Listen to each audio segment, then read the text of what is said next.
Ready you go. Hello, my name is Cole Watkins, and today I'm representing Beverley Healthcare in the Beverley Healthcare versus Hare case. Today I'm speaking on behalf of the employer Beverley Healthcare, and I am here to present the evidence. Today's case is one of Irene Hare and the incident of a fractured femur. While she was working at Beverley Healthcare on her 6th consecutive day, Hare had just finished some grafts when she was on her way to start her second round of distributing medication to room 9. She poured a glass of water for the patient to take the medication, and when she went to enter the room, she had remembered she'd forgotten the glass of water on her cart. She had pivoted on her left leg and to grab the glass of water, and in that moment, she heard a loud pop, which was her femur, and that caused the fracture. I have 5 documents that support the employer's side, and I also have 5 pictures that also support the employer's side of not allowing a workers' composition claim to be made due to the revealing evidence of a pre-existing injury before this that was outside the workplace. Starting with Exhibit A, we have a recommended treatment sheet that was given to her by her doctor at one of Irene Hare's checkups. The doctor had seen an increasingly significant sign of COPD or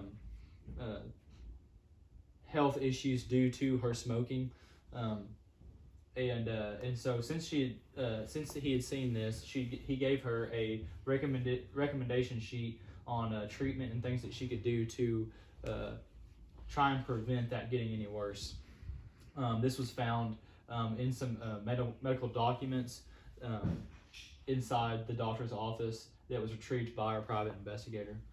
Smoking has been proven to delay the healing process of injuries, and so since she has had previous injuries in the past, years and years in the past, smoking may have caused a delay in the healing process, not allowing those injuries to fully heal, which only causes issues later on when you realize they're not fully healed.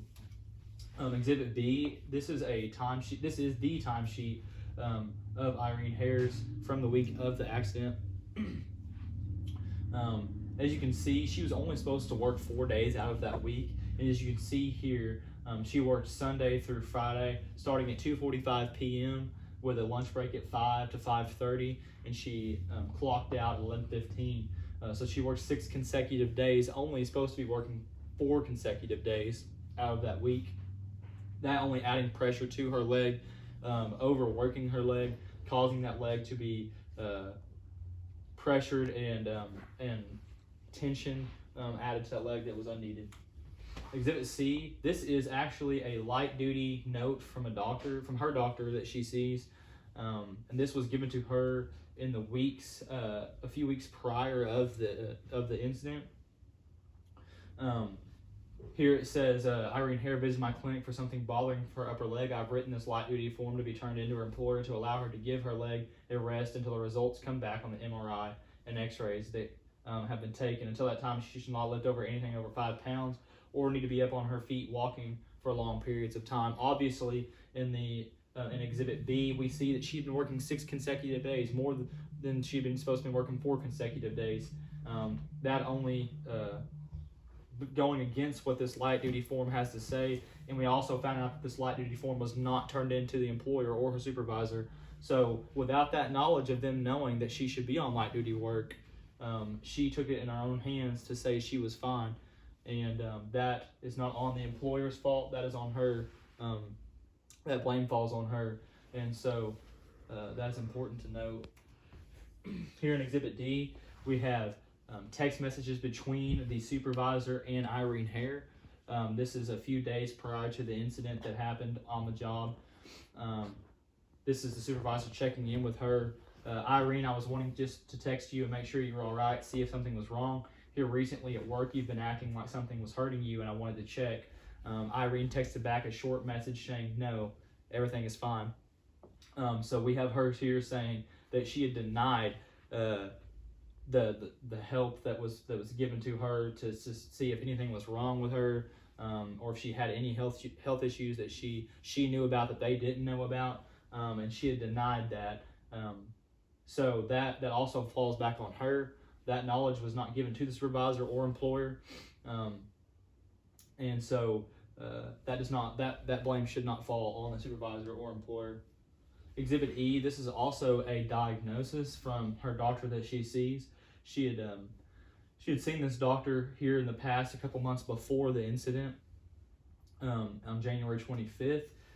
This is a diagnosis for osteoporosis. As we all know, osteoporosis is a weakening of the bone structure, also causing the bones to be brittle. And in consideration of this diagnosis from the doctor and taking it with deep thought, Irene on the job should not have been working as much as she was working, and she should not have been working as strenuous as she had been working due to the fact that she was diagnosed with osteoporosis. She had also been diagnosed with COPD, or the early signs of COPD, and that causing the healing process to delay, not allowing her body to fully heal. And so in this diagnosis of osteoporosis, we need to take into consideration of other things that could have been causing her bones to weaken outside of that she was doing outside of the work setting, not just in the work setting. She could be doing things outside of the work setting that could have caused the fracture in her femur. Exhibit F, obviously we've talked about her being a smoker. I just wanted to make that a point. She does smoke, and so I wanted to make sure that everyone was aware that this was retrieved by my private investigator, that she does smoke regularly, and make that aware. Exhibit G, this is a lung scan of Irene's. As we can see here, we have early signs of lung cancer in the buildup in the lungs here from her years of smoking. That only causing other health issues, not just the trouble she was having in her lungs, also weakening the body, and like I said, delaying the healing process of other injuries that she's had in the past. Here in Exhibit H, we have a scan of her femur, or x-ray of her femur. And as I said a while ago, she was diagnosed with osteoporosis. As we can see here, the bone structure is weak, and you can see here where this arrow is pointing, where that fracture started here on the outside and went inward. Here, we can see it in the second graph, the large fracture going across upward towards her pelvis. So this is just to show how the osteoporosis took toll on her leg, and just to show that she was diagnosed with it, and that was not known to the employer. Here we have Exhibit I. This was months before the accident, but this is Irene in a local gym. She is lifting weight, deadlifting weight on the bar. So that is definitely heavy, definitely over 5 pounds. And so we need to take that in consideration, as that could also be putting pressure on that femur. That's outside of the work setting. That's definitely more weight than she lifts in the work setting, and that definitely probably could have been more so cause the femur fracture more than what she was doing in work. And so maybe some of these things we need to take into consideration of things building up that she was doing outside of the work setting that caused that femur fracture, not just the things inside the work setting. Here we Exhibit J. Last but not least, she was riding. This was taken by a private investigator. Or actually, this was taken off of her social media, excuse me. And she was riding a bicycle in the park. Now, I know everybody likes to enjoy a beautiful day in the park, and I'm not speaking against that.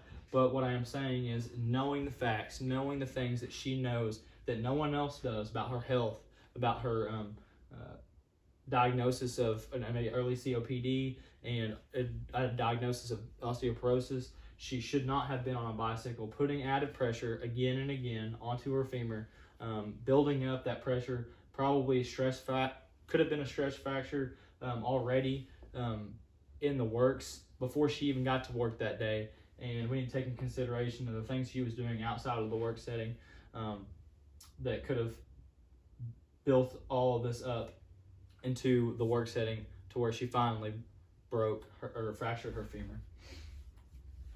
And today's evidence shows everyone a couple different things and brings to light other non-related work issues that more than likely played a role more so into Mrs. Hare's injury. I hope, Your Honor, that the revealing of her possible COPD diagnosis, along with the lung scans, proves there is room for delay of the healing process.